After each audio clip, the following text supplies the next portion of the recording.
예. 여러분의 피가 절실합니다. 여러분의 피로 우리 세상을 회복할 수가 있습니다. 주님의 피로 우리가 회복되어졌는데 이 사순절 기가 피가 모자라다고 합니다. 지금 코로나로 인해서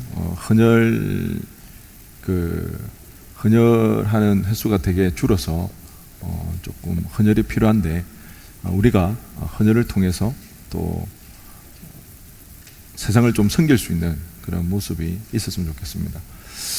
저는 오늘 하루 갑니다. 저 오늘 하루 간다고요. 약간 니는 가라 이런 의미인 것 같은데 같이 동참해 주시면 좋을 것 같습니다. 우리 하나님 말씀 한번 보도록 하겠습니다. 마태복음 11장 28절에서 30절입니다. 신약 성경 17페이지 마태복음 11장 28절에서 30절 말씀입니다.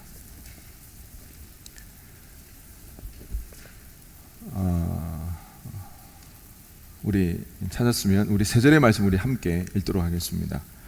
수고하고 무거운 짐진 자들아 다 내게로 오라. 내가 너희를 쉬게 하리라. 나는 마음이 온유하고 겸손하니 나의 멍에를 메고 내게 배우라. 그리하면 너희 마음이 쉼을 얻으리니 이는 내 멍에는 쉽고 내 짐은 가벼움이라 하시니라. 아멘. 성육신과 십자가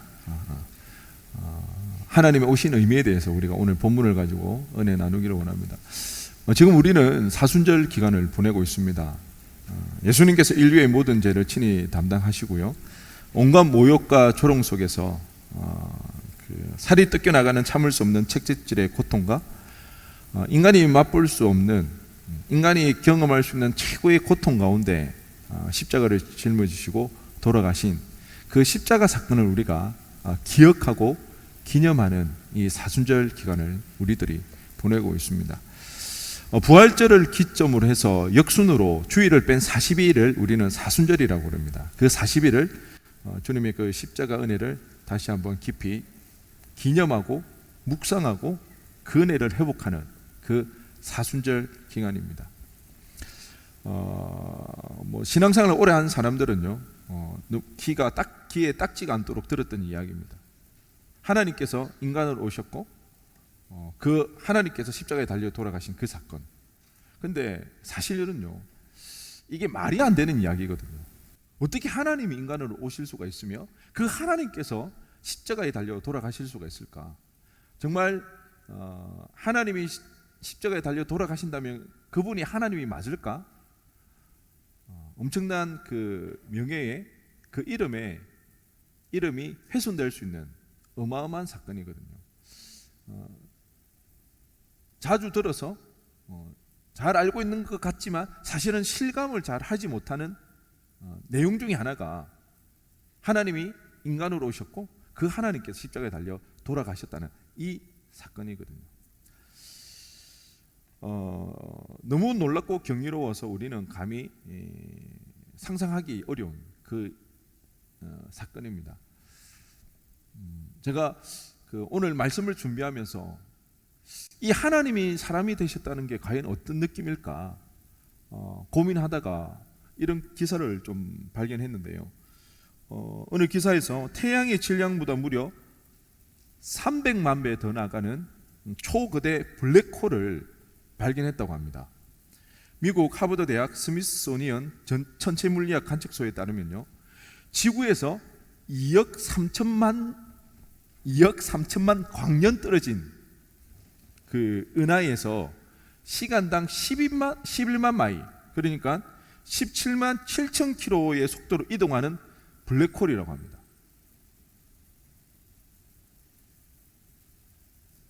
제 말 이해하고 있죠? 단위부터가 우리가 일상에서 접해볼 수 있는 그런 단위가 아니죠.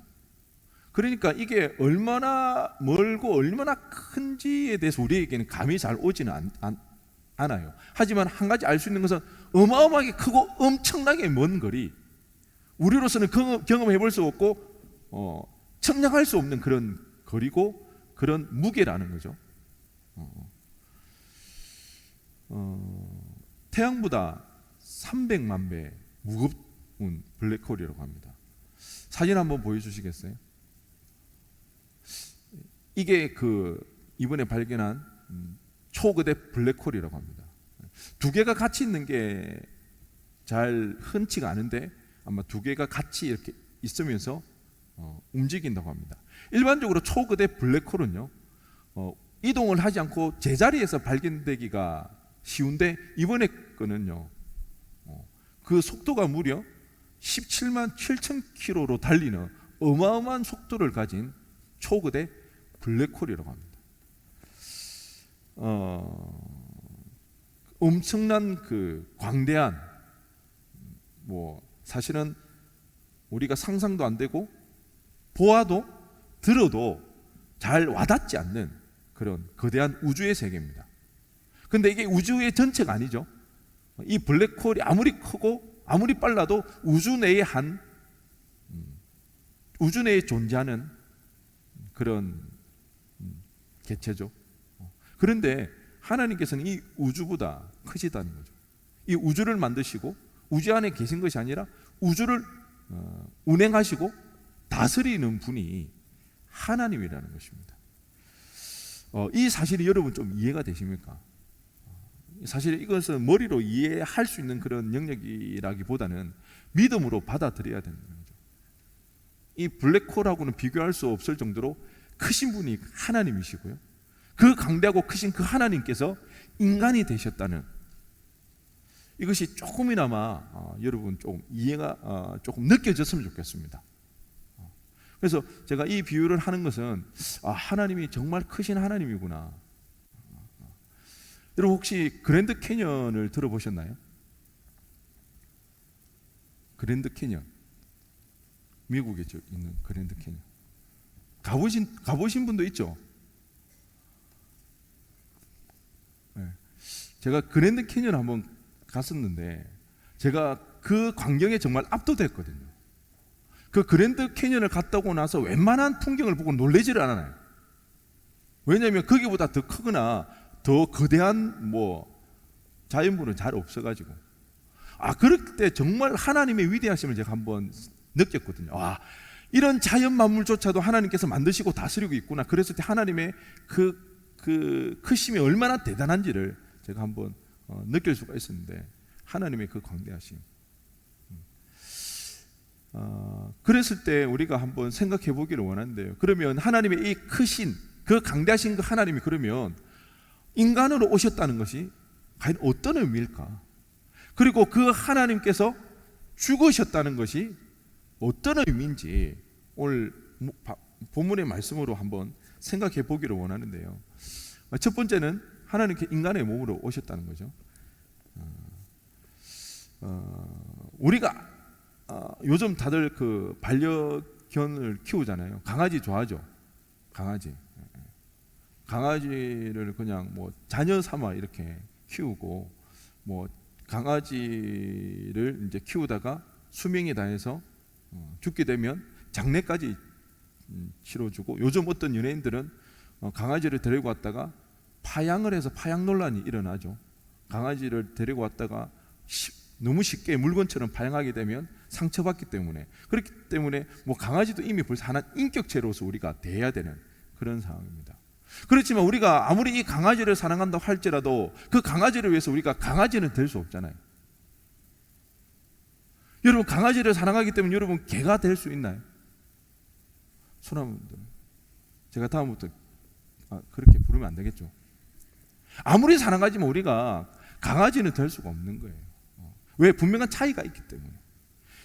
하나님과 우리 인간의 차이는 이보다 비교할 수 없을 만큼 큰 차이가 있다는 거예요.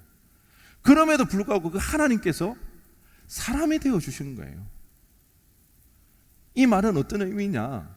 하나님께서는 우리를 포기하지 않겠다는 의미입니다. 어디에 있더라도 무엇을 하든지 간에 어떤 희생을 감수해서라도 어떤 낮아짐을 통해서라도 어떤 수고로움을 감수하더라도 하나님과 포기하지 않겠다는 것입니다. 누구를? 나를, 우리를, 여러분 각자 한 사람들을 하나님께서 포기하지 않으시겠다는 그런 의미입니다.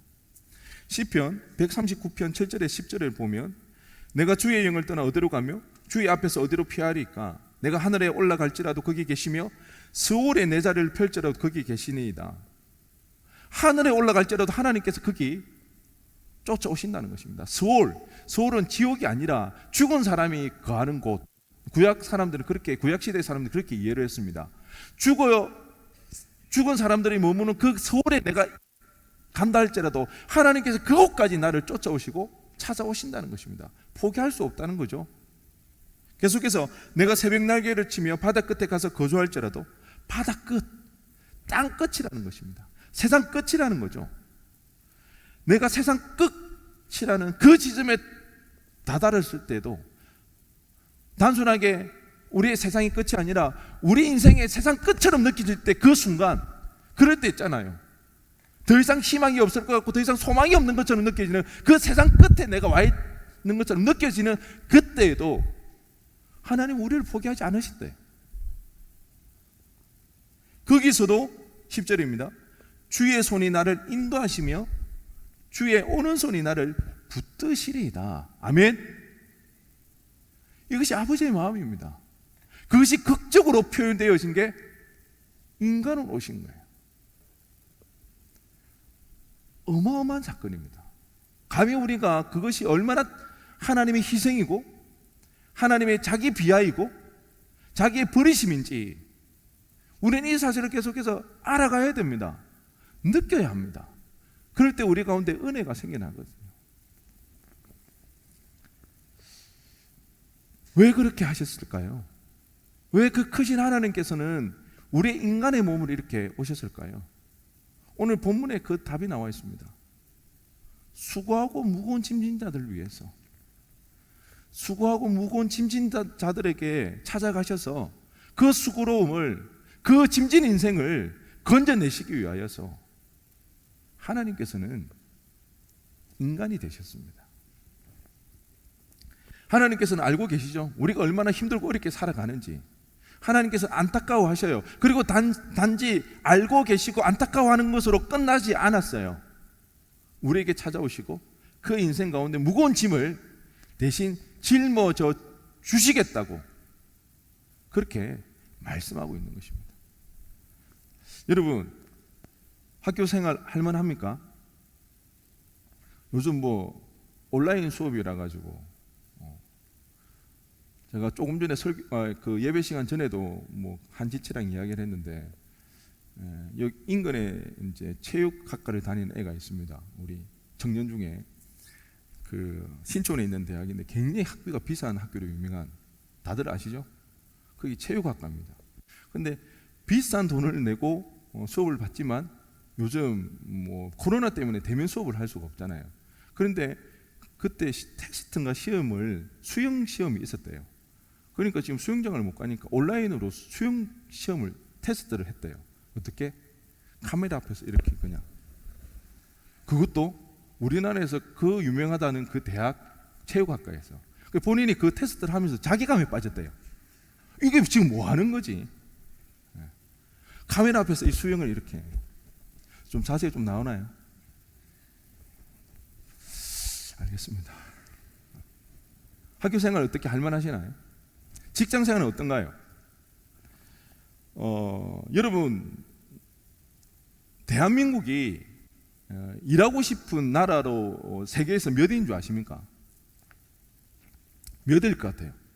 수일아, 네가 일해보니까 우리나라 정도면 세계에서 그래도 일하고 싶은 나라 몇일 것 같아? 에? 꼴찌?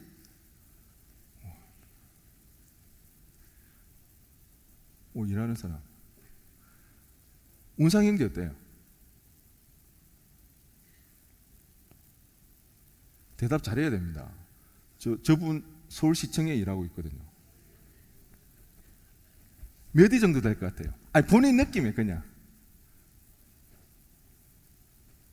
특히 뭐 설마 뭐 시장님 보시겠어요 이거?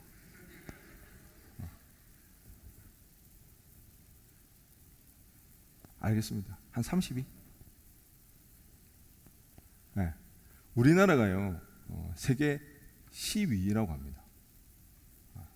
제가 이 내용을 들으면서 참 이해가 안 됐어요. 제가 이번 주만 해도 청년 몇 명한테 이직에 대한 이야기를 들었거든요. 목사님 너무 힘들다고, 못 다니겠다고. 그런데 그 회사가 네이밍이 있어요. 유명한 회사예요. 괜찮은 회사예요. 힘들대요. 옮기고 싶다는 거예요. 이직을 준비한다는 거예요.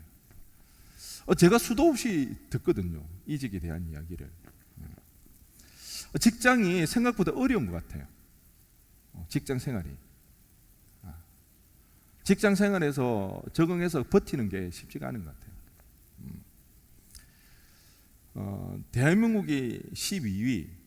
특히 우리 한국은 언어 장벽이 굉장히 높은 나라입니다. 왜? 공용어가 영어가 아니잖아요. 물론 우리 영어 할 수 있지만 영어 되잖아요, 우리. 그렇지만 우리는 공용어로 사용을 하지 않기 때문에 외국인들이 한국에서 일하는 것이 굉장히 언어 장벽 때문에 들어오기가 쉽지 않음에도 불구하고 12위라는 건 굉장히 높은 수치라는 거죠. 그런데도 대한민국 12위. 세계에서 일하고 싶은 도시 1위는요, 런던입니다. 아마 이거는 감성이 들어간 것 같아요. 그냥 런던 왠지 뭐 있어 보이잖아요. 런던에서 한번 일해보고 싶으면 바바리 한번 코트 걸치고 모닝커피 마시면서 그런 감성이 있지 않은. 2위는 암스테르담입니다. 그리고 서울은 몇 위일까요? 몇 위? 서울 15위입니다. 비슷하죠. 세계에서 일하고 우리 한국에서 만약에 일하게 되면요, 우리는 감사해야 됩니다. 조사에 따르면. 그렇죠. 송이가 굉장히 이렇게 어이없다는 듯이 웃는데, 조사에 따르면요, 우리 대한민국에서, 그것도 서울에서 일하면 우리 굉장히 부러움의 대상이라는 거예요. 행복해야 돼요. 직장인들이 거의 동의를 잘 못하는 것 같아요. 그럼 과연 가장 일하고 싶은 선호도 조사 1위가 캐나다거든요. 2위가 미국. 뭐 캐나다 가면 어떨까요? 미국 가면 괜찮을 것 같아요? 아니요. 우리 안 가봐도 알잖아요. 거기나 이기나 거기서 거기입니다. 겉으로 보기에는 좋아 보이지만 막상 거기서 일하면 쉽지 않거든요. 힘듭니다. 왜 굳이 안 가봐도 될까요? 지금 우리가 살아가는 이 현실, 이 세상은요, 인생 자체가 죄로 인해 하나님의 심판 중에 있습니다. 아담과 하와가 죄를 짓고 그들이 에덴 동산에 쫓겨 나가잖아요. 그때 하나님께서 그 심판으로 이제 죽음이라는 그 심판이 인간에게 임했죠. 그것뿐만 아니라 우리 평생에 걸쳐서 고생스럽게 땀을 흘려야 먹고 살 수 있는 그런 심판 중에 있는 것이 지금 우리네 인생입니다. 그렇기 때문에 힘들고 어렵습니다. 창세기 3장 17절과 19절에 보면 너는 내 평생에 수고하여야 그 소산을 먹으리라. 내가 흙으로 돌아갈 때까지 얼굴에 땀을 흘려야 먹을 것을 먹으리라. 공짜가 없다는 거죠. 땀이 날 정도로 일을 하고 수고를 해야 우리는 먹고 살 수가 있는 것입니다. 심판 중에 있기 때문에 우리의 인생이 이렇게 힘들고 어려울 수밖에 없다는 거예요. 그런데 정말 우리를 힘들게 만드는 것은 다른 것입니다. 창세기 3장 18절에 땅이 내게 가시덤불과 엉겅퀴를 낼 것이라. 뭐라고요? 가시덤불과 엉겅퀴를 낸다는 것입니다. 비유적인 표현이죠. 농사를 지을 때 가시덤불과 엉겅퀴를 나서 생각했던 것만큼 곡식에 수수를 맺지 못하는 거죠. 우리도 그래요. 우리 일이 고생스러워요, 어려워. 그렇지만 우리가 처음에 생각했던 그대로의 결과가 나오면 어떨까요? 할만해요. 좀 힘들어도 내가 생각했던 그 결과물이 있으면 모든 것이 보상이 되어지잖아요. 할 수 있거든요. 근데 문제는 뭐예요? 고생은 고생대로 하고 정말 열심히 최선을 다해서 노력했는데 그 결과가 보상이 주어지지 않기 때문에 우리 삶이 힘들잖아요. 우리 인생은 그거예요. 가시덤불과 엉겅퀴. 그것이 정말 우리를 힘들게 만듭니다. 정말 내가 할 수 있는 만큼 최선을 다해서 노력을 했지만 시험에 떨어져 봐요. 그것만큼 좌절되는 게 없어요. 그만큼 우리를 낙심되게 만드는 것이 없다는 거예요. 이 세상은요, 노력으로 다 되는 게 아니더라고요. 기본이에요. 노력은 최선을 다하는 건 기본이죠. 하지만 그것으로 보장받을 수가 없어요. 그렇기 때문에 우리 인생이 힘들고 어렵다는 거예요. 저도 비슷한 경험을 하게 됩니다. 지난주 월요일 제가 집에 쉬면서 그 제자 훈련을 좀 준비를 했습니다. 오전부터 이제 꼭 들어야 되는데 안 듣는 몇 지체가 있더라고요. 아침부터 이제 전화기를 이제 돌렸죠. 막 너 왜 안 하니? 이번에 좀 같이 하자 하면서 그렇게 하고 막 그렇게 이제 준비를 하고, 또 이번에 그 월요일 다음 날부터 이제 학사 새벽 체프를 다시 재개를 했거든요. 지난 1년 동안 코로나 때문에 체프를 못 하다가 이번에 재개를 하게 되면서 이제 또 생각보다 이래저래 뭐 준비할 게 많더라고요. 막 그거 신경을 쓰다 보니까 그것도 뭐 그렇게 했죠. 또 뭐 학사 이번에 사이클을 또 이번에 또 하나 개설했거든요. 사이클 뭔지 아십니까? 사생들을 이어주는 클래스. 뭐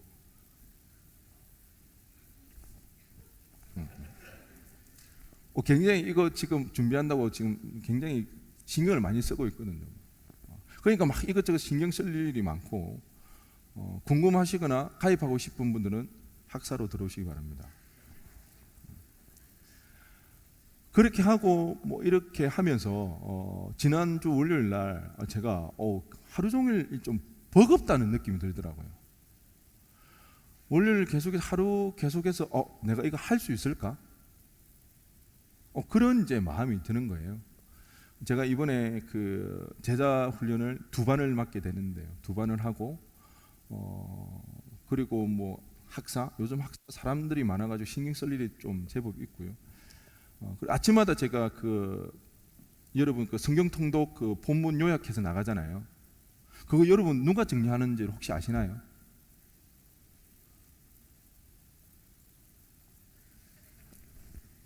아니 혹시 모르는 분이 있더라고요.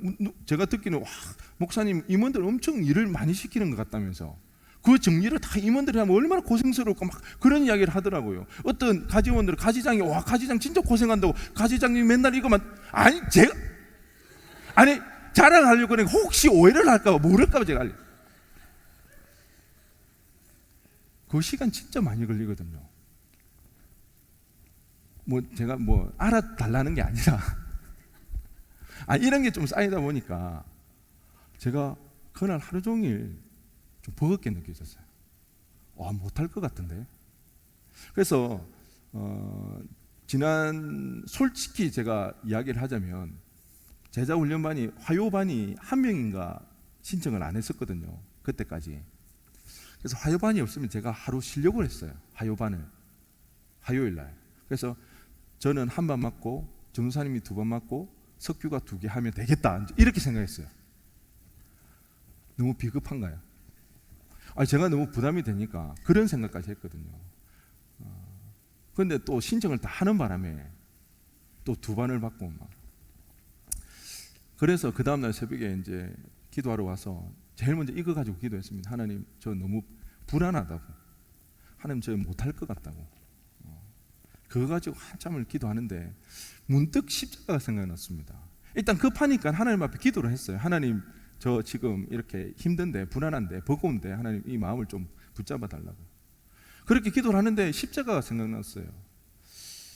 왜 그럴까 생각을 해보니까 십자가만큼 힘들고 어려운 사건이 없잖아요. 주님께서는 이런 십자가마저도 고난을 겪으시고 감당을 하셨기 때문에 분명히 제 마음을 잘 아실 거고, 또 그 십자가를 이기시고 부활하셨기 때문에 이 또한 이겨내실 수 있는 능력이 있기 때문에 그 십자가가 떠올랐습니다. 그렇게 잠잠히 제가 그 십자가를 묵상하기 시작했습니다. 그냥 십자가만 생각했습니다. 그런 가운데 떠올랐던 말씀이 오늘의 본문의 말씀입니다.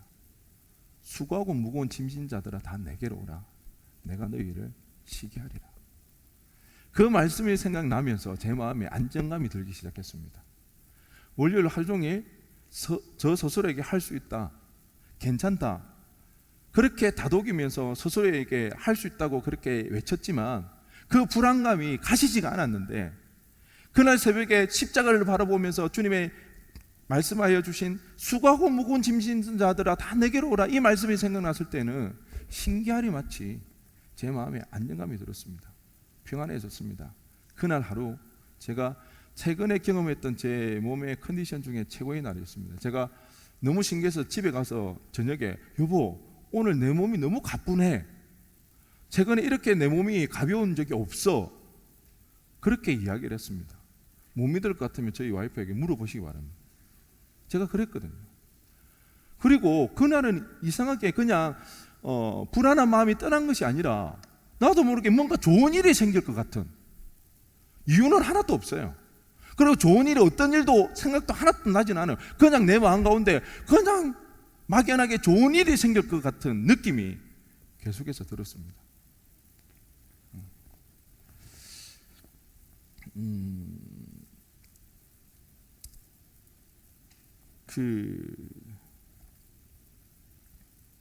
그렇게 그 하루를 기분 좋게 보냈는데요. 여러분, 정말 우리가 기억해야 할 것은 이것입니다. 힘들고 어려울 때 우리는 주님을 생각해야 합니다. 우리가 못하는 것 중에 하나가 주님을 놓쳐버리는 거거든요. 힘들고 어렵지만 주님을 생각하지는 못하거든요.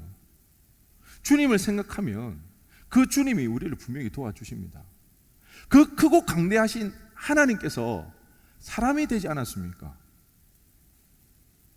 그 하나님이 뭔들 우리에게 못 도와주시겠습니까? 우리 각자 한 사람 주님께서 절대 포기할 수 없다는 그 마음에 사람이 되어 주시고 우리 가운데 찾아와 주셨거든요. 주님은 모르시지 않아요. 알고 계셔요. 알고 계실 뿐만 아니라 안타까워하셔요. 안타까워할 뿐만 아니라 정말 주님에게는 능력이 있어요. 회복이 있어요. 고침이 있어요. 제가 사역을 할 때 가장 안타까울 때가 그거예요. 여러분이 겪는 그 어려움을 충분히 내가 알겠는데 내가 해줄 수 있는 게 아무것도 없을 때, 그때 제가 굉장히 무기력해집니다. 저에게는 능력이 없으니까, 저는 할 수 있는 일이 없기 때문에. 그래서 기도할 뿐입니다. 근데 주님은요, 힘이 있습니다. 능력이 있습니다. 주님을 생각하면 우리 마음 가운데 얼어붙었던, 눌려졌던, 부담되었던, 불안했던 마음들이 회복되어집니다. 여러분, 꼭 기억하시기 바랍니다. 나를 절대 포기할 수 없어서 하나님이 사람이 되셨다는 그 사실을 믿으시기 바랍니다. 만약 이 사실이 믿어지지 않는다면 기도하세요. 하나님, 믿음 없음을 불쌍히 여겨주시고 저에게 믿음을 달라고. 그래서 그 하나님이 사람이 되셨다는 그 사실로 인하여서 우리 삶에 힘이 되어지고 안식이 되어지는 그 은혜를 누릴 수 있게 해달라고, 그런 은혜를 누리는 저와 여러분 되어지기를 간절히 바랍니다. 두 번째는요, 십자가 지신 예수님입니다. 물론 예수님께서 모든 인류의 죄를 대신해서 십자가를 지신 거지만 십자가를 지신 예수님의 의도는요, 우리를 고쳐 사용하시겠다는 뜻입니다. 뭐라고요? 십자가를 지신 이유는 우리를 고쳐 사용하시겠다는 하나님의 의지가 담겨 있습니다. 하나님의 의도가 담겨 있습니다. 오늘 본문 29절 30절을 보면 나는 마음이 오냐고 겸손하니 나의 멍에를 메고 내게 배우라. 그리하면 너희 마음이 쉼을 얻으리니 이는 내 멍에는 쉽고 내 짐은 가벼움이라 하시니라. 우리가 고침을 받기 위해서는요, 배워야 할 게 있는데 바로 예수님의 멍에입니다. 예수님은 오냐고 겸손하기 때문에 예수님에게 배우지 못할 사람이 아무도 없습니다. 예수님의 그 멍에는 쉽고 가볍기 때문에 누구든지 그 멍에를 맬 수가 있습니다. 그렇다면 그 예수님의 멍에는 무엇인가? 다름 아니라 바로 예수님의 삶의 방식입니다. 예수님의 사고방식입니다. 예수님의 제자로 살아가는 일입니다. 여러분, 예수님의 사고방식, 예수님의 삶의 방식을 우리가 가지는 것은요, 십자가 때문에 가능해졌습니다. 이 말이 무슨 말인지 이해가 되십니까? 여러분, 우리 주변에는 예수 안 믿어도 잘 사는 사람들 있죠? 그 잘 사는 사람들, 부유하게 사는 사람들이 다 불행한가요? 아니요, 행복해요. 예수 안 믿어도 얼마든지 행복하게 살아요. 예수 안 믿는데도 부자지는 아니지만 행복하게 사는 사람이 있어요. 그렇죠? 그냥 자기 인생 그렇게 유명하지는 않고 성공하는 인생은 아니지만 만족하면서 그렇게 사는 사람들이 있어요. 사람들에게 인정받으면서 부러움의 대상이 되는 그런 사람들이 있어요. 그런데 우리가 기억해야 할 것은 하나님 없이 행복하게 산다, 하나님 없이 성공한 삶을 산다, 그것은 결코 성공한 인생이 아니라는 것입니다. 그 인생이 불행한 인생입니다. 그 인생 가장 실패한 인생입니다. 여러분, 우리가 이것이 믿어져야 되는 것입니다. 이것이 명확해져야 하는 것입니다. 그 증거가 어디에 있나요? 십자가에 있잖아요. 아니, 십자가 없이도 행복하게 살 수 있고 만족하면 사는 사람이 있는데 왜 굳이 예수님께서 십자가를 짊어지셨을까요? 십자가는 행복하기 위해가 아니라는 겁니다. 돈을 많이 벌기 위해서가 아니라는 것입니다. 십자가 없이, 하나님 없이 만족하는 인생, 행복한 인생, 그것이 가장 불행한 인생이요, 가장 실패한 인생이라는 것입니다. 여러분들 가운데 제자로 살아갑시다. 제자로 우리가 살아남아야 됩니다. 제자가 되어야 합니다 할 때 여러분 다들 머뭇거리시는 분이 있죠. 내 꿈도 포기해야 될 것 같고, 안락하게 사는 것도 포기해야 될 것 같고, 모든 걸 다 포기해야 될 것 같고. 그렇지 않습니다. 모든 걸 다 포기해야 되는 것이 아닙니다. 중요한 것은 그거예요. 성공하기 위해서, 꿈을 이루기 위해서 제자가 되는 게 아닙니다. 제자가 되어서 제자다운 꿈을 꾸기 위해서 우리는 제자가 되어야 되는 것입니다. 제자가 되어서 제자다운 성공을 이루기 위해서 우리는 제자가 되어야 하는 것입니다. 예수님의 살고 방식으로, 예수님의 그 삶의 방식으로. 십자가가 없었다면 우리는 이 사실을, 이 가치를 알 수가 없습니다. 분별해 낼 수가 없습니다. 우리는 예수를 믿으면서도 여전히 하나님보다 우리의 꿈이 더 좋고, 하나님보다 부유하게 살아가는 것이 더 좋아서 고민하지 않습니까? 갈등하지 않나요? 하나님보다 내 꿈이 이루고 내 성공, 내 출세가 더 중요하잖아요. 십자가 앞에 나아갔을 때 무엇이 잘못되어졌는지를 우리는 발견할 수가 있고요, 그 십자가 앞에서 우리가 고침받을 수가 있습니다. 그럴 때 우리는 정말 제대로 된 꿈을 꿀 수가 있고, 정말 가치 있는 성공을 이룰 수가 있는 것입니다. 그래서 이 십자가는요, 누구도 고칠 수 없는 그 죄성, 그 연약함을 고쳐 주시는 게 바로 십자가의 능력이고, 이 십자가를 통해서 그렇게 해서 우리를 고쳐서 사용하시겠다는 주님의 그 의미가 담겨져 있는 것이 바로 십자가입니다. 우리 집 둘째가 이제 6살이거든요. 이제 1살 더 먹었다고 얼마나 어석하는지 모릅니다. 자기 이제 풀잎밭이 아니고 꽃잎밭, 형아라는 거죠. 자기 이제 6살이라고. 그런데 하루는 그렇게 물어보는 거예요. 자기 띠는 안 바뀌냐고. 그걸 왜 유라 이러니까 자기 원숭이 띠가 싫대요. 그럼 무슨 띠 하고 싶은데 자기는 용띠가 좋대요. 드래곤 막 와 이런 거 있잖아요. 그래서 제가 뭐라고 했을까요? 그래, 아니야. 너는 원숭이 때문에 평생 이 띠는 바뀌지 않아. 그렇게 삭막한 아버지는 아니거든 제가요. 그래서 제가 그래 유라, 너 그러면 이제부터 용띠 해라. 너 이제 드래곤 띠야. 얼마나 좋아하는지 모릅니다. 혹시 만나게 되면 한번 인사해 주기 바랍니다. 용띠. 정말 신나합니다. 애가 그냥 양치하는 것도 싫어가지고 막 그러면 그러면 너 다시 원숭이 띠로 돌아가야 되는데 이러면 당장에 양치하러 갑니다. 근데 어제 보니까 좀 바뀌었더라고요. 자기 이제 말띠 하고 싶다고. 뭐 하라고, 말띠 하라고 했는데 나중에 사실이 탄로나면 얼마나 배신감을 느끼지 모르겠지만, 그런데 아마 그 사실을 알게 됐을 때는 얼마나 아무 의미 없다는 그 사실도 아마 알게 될 겁니다. 제가 이 이야기를 하는 건요, 우리가 태어날 때부터 타고난 게 있다는 거예요. 태어날 때부터 타고난 거, 내 의지와 의도하고 상관없이 타고난 거, 고치기가 굉장히 힘든 부분들이 있어요. 우리 성향이 그렇고요, 우리의 뭐 성격이라든지 우리의 욕망들이 있어요.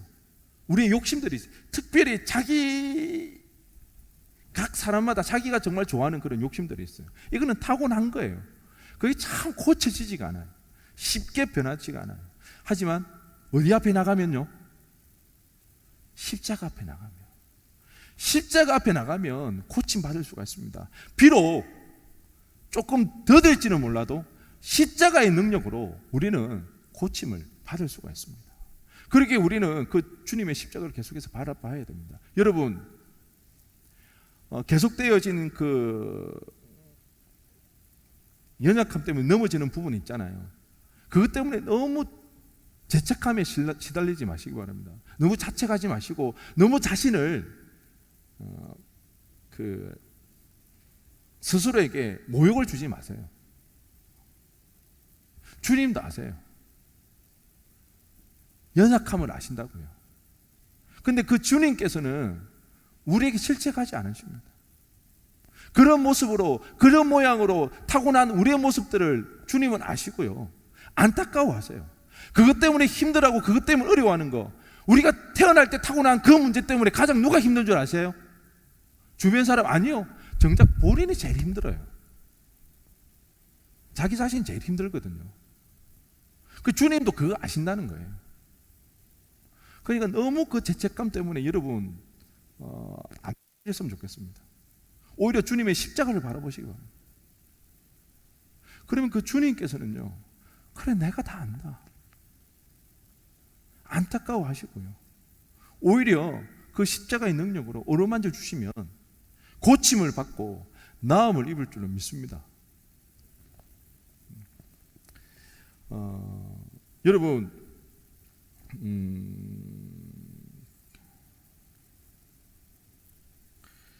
저는요, 저와 여러분이 정말 하나님 앞에 쓰임 받기를 원합니다.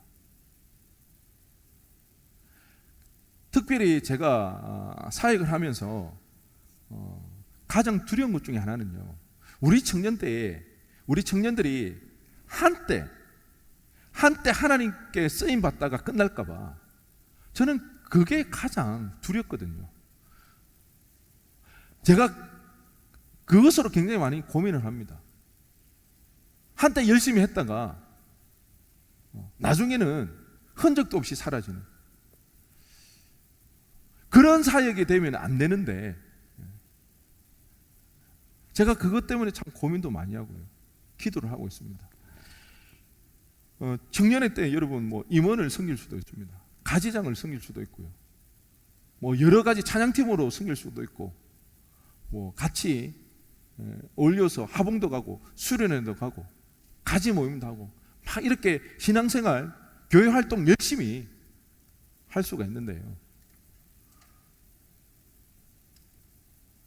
자기 직책이 없어지고 나면, 자기 역할이 사라지고 나면 신앙생활을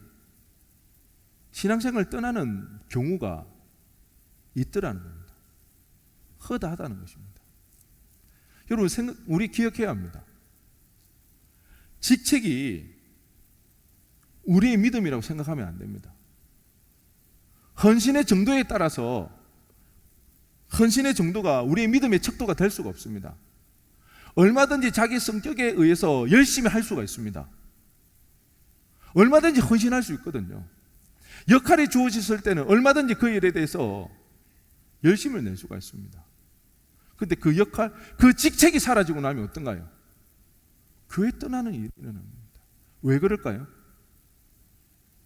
예수님의 삶의 방식, 예수님의 사고방식이 없기 때문에, 그런 것이 우리 삶 가운데 녹아져 있지 않고 되어지지 않고 만들어져 있지 않아서, 역할이 없으면, 내가 뭐 하는 직책이 없으면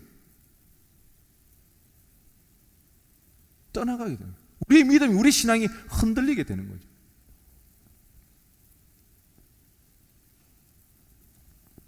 여러분, 하나님과 어떤 관계를 맺고 있습니까? 지난 한 주간 여러분 얼마나 하나님 말씀이 여러분의 마음을 사로잡았습니까? 얼마나 주님과 깊은 교제를 누리는 그런 시간들을 가졌습니까? 요즘 여러분들에게 은혜가 되는 말씀은 어떤 말씀이 있습니까?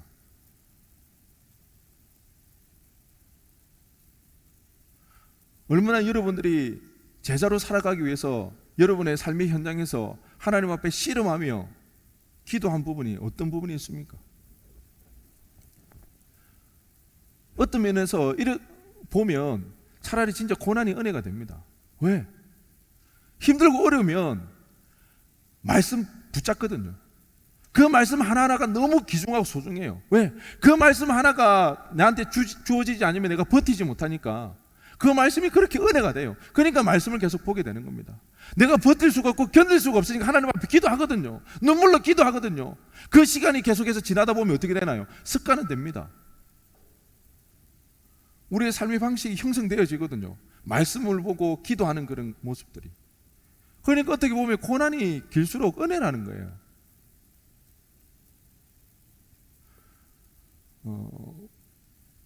왜 나는 이 고난이 끝이 나지 않을까 감사하시기 바랍니다.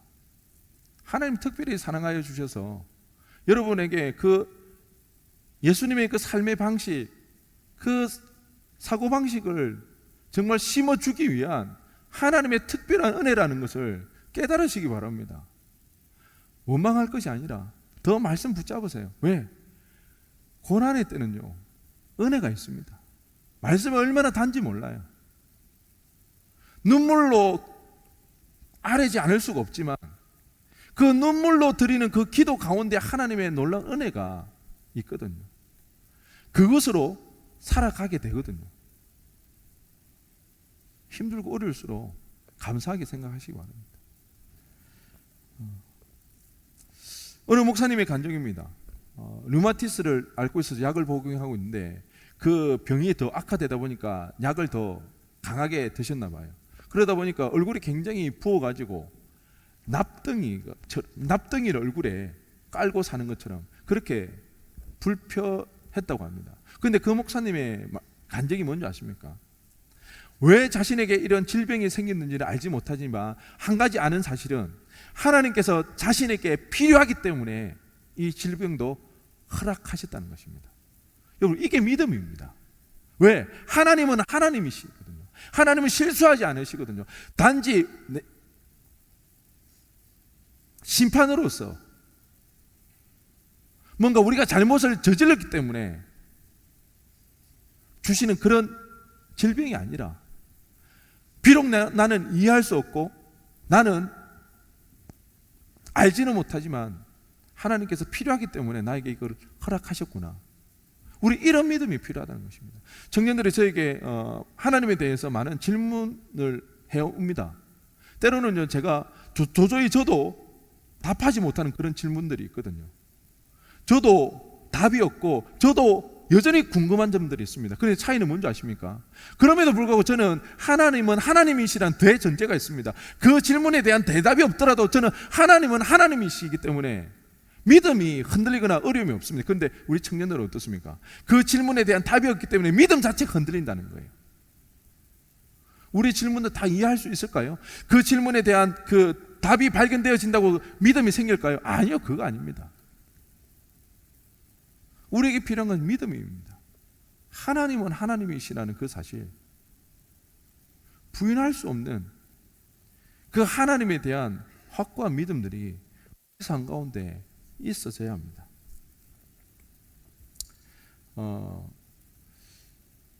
십자가를 통해서 하나님께서는 우리의 연약함을 고치시기를 원합니다.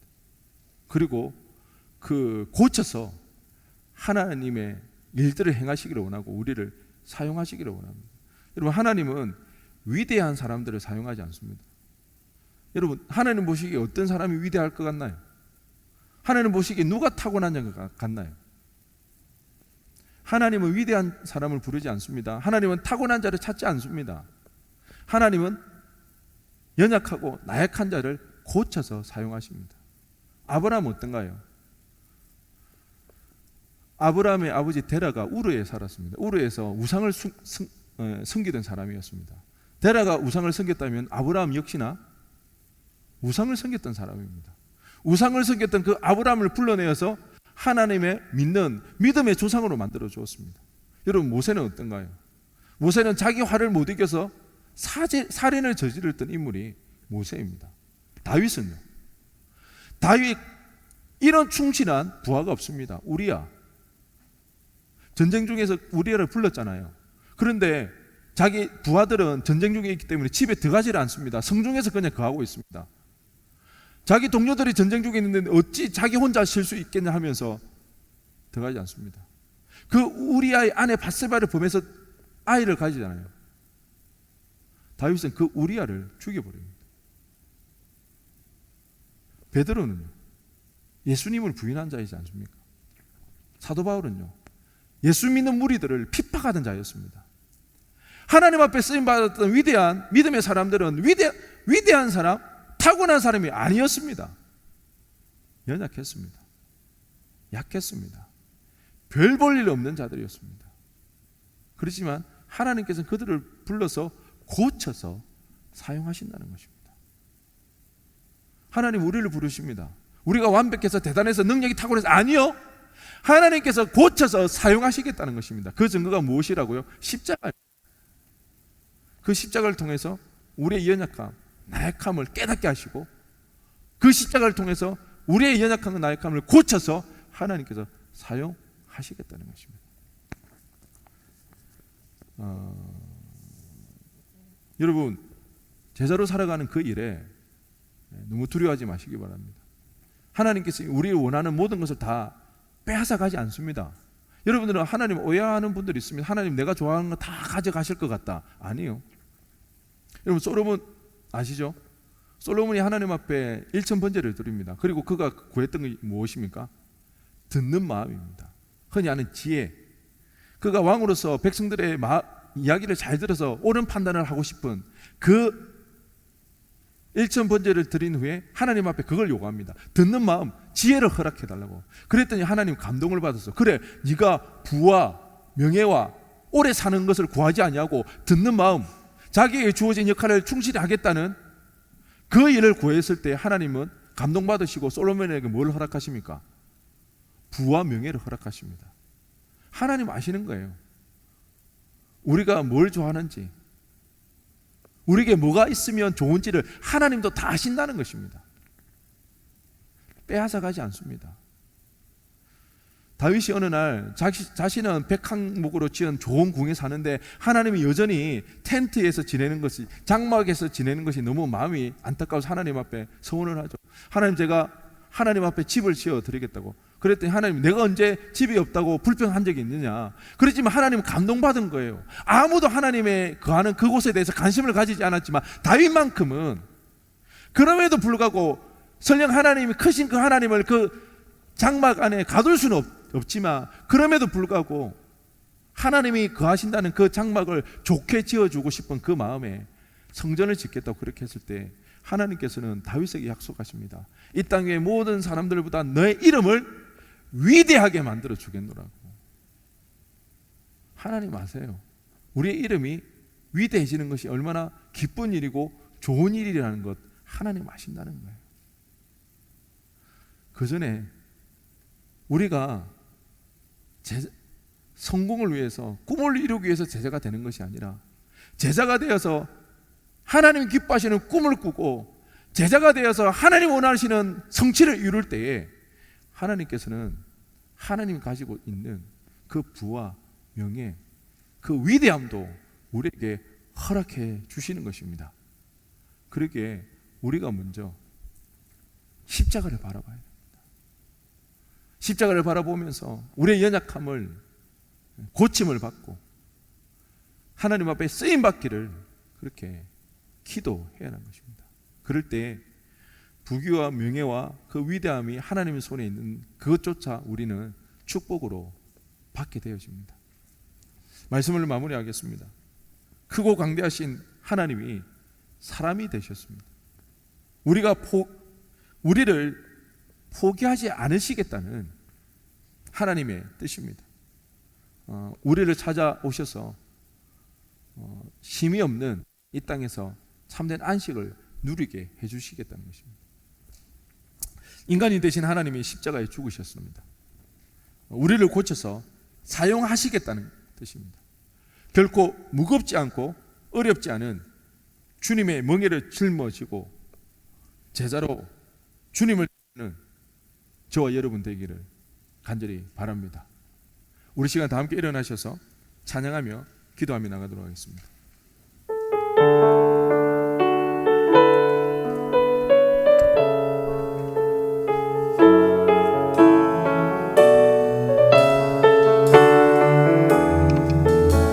예수 나의 좋은 치료자, 예수 나의 좋은 치료자, 그의 눈이 머무는 곳은 나의 슬픔과 고통, 고개를 들어 그의 눈을 볼 때에 난 알았네. 예수 나의 든 치료자, 예수 나의 좋은 치료자, 예수 나의 좋은 치료자, 그의 손길이 닿는 곳은 나의 상처와 아픔, 멈추지 않을 것 같았던 눈물 다 젖었네. 예수 나의 치료자, 나 노래하리라.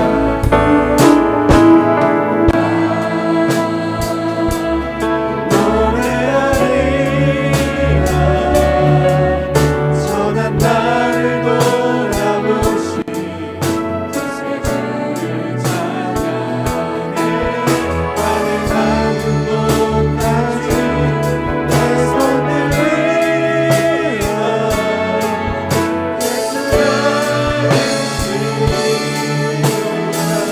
다시 한번 예수 나의 좋은 치료자, 예수 나의 좋은 치료자,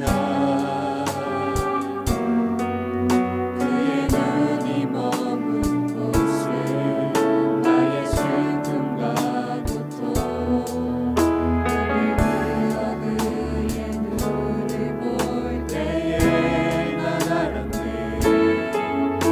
예수 나의 좋은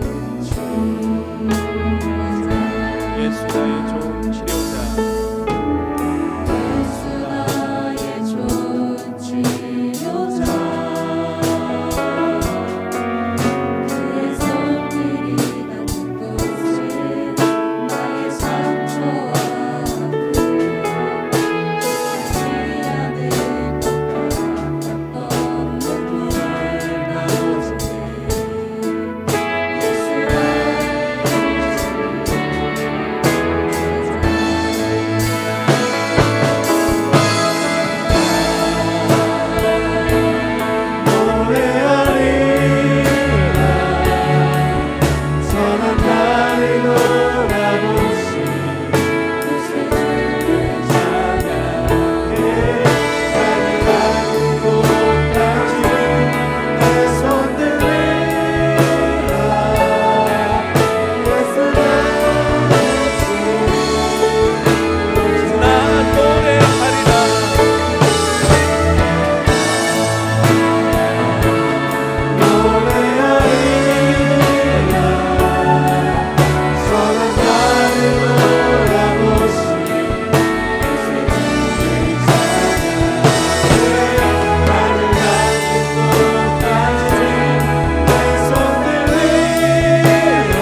십자가에 우리의 소망이 있습니다. 지금 우리가 가지고 있는 그 소망을 십자가 앞에서 비춰봐야 됩니다. 그것이 참된 소망인지. 십자가 앞에 비춰볼 때에 우리는 알 수가 있습니다. 우리가 얼마나 잘못된 것을 소망으로 삼고 있는지. 우리의 아픔들이 있다면 십자가 앞에 가지고 나와야 됩니다. 내가 노력한다고 해서, 내가 몸부림친다고 해서 바꿀 수 있는 것이 아닙니다. 십자가로만 고침받을 수가 있습니다. 아무리 나 자신을 다독인다고 할지라도 우리 안에 있는 그 불안함이 떠나가지 않습니다. 십자가만이 우리의 불안한 마음을 위로해 줄 수가 있습니다. 우리 시간 기도할 때 주님 이 시간 우리를 위로하시기 위해서 인간을 오셨고 우리를 고쳐 사용하시기 위하여서 십자가에 달려 들어가신 그 십자가를 바라볼 때 우리 가운데 치유함이 있게 하여 주옵시고 회복함이 있게 하여 주옵시고 다시 한번 주님 앞에 결단하며 나갈 수 있는 그 은혜가 우리 가운데 있게 달라고 우리 시간 주님의 이름 한번 부르짖고 간절히 기도하며 나갑니다. 주여 하나님 우리 이 시간 하나님 앞에 기도하며 나갑니다. 아버지 하나님 우리 나약함 아버지 하나님 우리의 지침과 우리 사람들이 있습니다. 아버지 하나님 내가 행할 수 없고 내가 아버지 하나님 고칠 수 없고 아버지 하나님 내가 내 오르고나를 위할 수 없는 많은 노력들을 했습니다. 이 시간 아버지 주님의 십자가를 바로 나갑니다. 주님을 의지하며 나갑니다. 주님을 도와주옵시고 우리 삶 가운데 주님께 지리함께 하여 주옵소서. 주님 나를 도와주옵시고 우리 삶 가운데 함께 하여 주옵소서. 언제나 주님만을 바라고 주님만을 의지하며 나갈 수 있게 하여 주옵소서. 주님 우리 삶을 찾아와 주옵소서. 우리의 눈을 열어 하나님을 바라보게 하여 주옵시고 하나님이 사람이 되셨다는 그 의미를 아버지 하나님 우리가 깨닫게 하여 주옵소서. 아버지 하나님 우리를 위로하여 주옵시고 힘이 없는 아버지 우리 삶 가운데 아버지 잡는 힘이 되어 주옵시고 아버지 하나님 위로받을 수 없는 곳에 주님의 십자가에서 위로받게 하여 주옵시고 아버지 우리의 연약함 나이가 아버지 고쳐지지 않는 일이 되었습니다. 주님 십자가에서 아버지 하나님 우리가 고침받게 하여 주옵소서. 아버지 하나님 우리가 치유함을 받게 하여 주옵소서. 아버지 하나님 아버지 우리를 부르시는 그 분이시여 우리가 빨리 나가게 하여 주옵시고 부귀와 영광이 아버지 하나님 주님의 손에 있음을 아버지 기억하며 주님만을 의지하며 주님을 바라고 나갈 수 있도록 하나님 우리 삶을 도와주옵시고 우리 가운데 주님 지키게 하여 주옵소서. 십자가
이제부터는 그냥 좌절하지 않겠습니다. 그냥 낙심하며 쓰러지지 않겠습니다. 좌절되고 낙심되는 그 일 앞에서 주님을 생각하겠습니다. 사람이 되기까지 우리를 사랑하시고 우리를 존귀히 여기시고 포기할 수 없는, 그래서 참된 힘을 주시기 위하여서 수고하고 무거운 짐진 자들을 다 내게로 오라 말씀하시기 위하여서 인간이 되신 그 주님을 기억하겠습니다. 주님, 이제 더 이상 세상 것된 소망에 우리의 인생을 낭비하지 않겠습니다.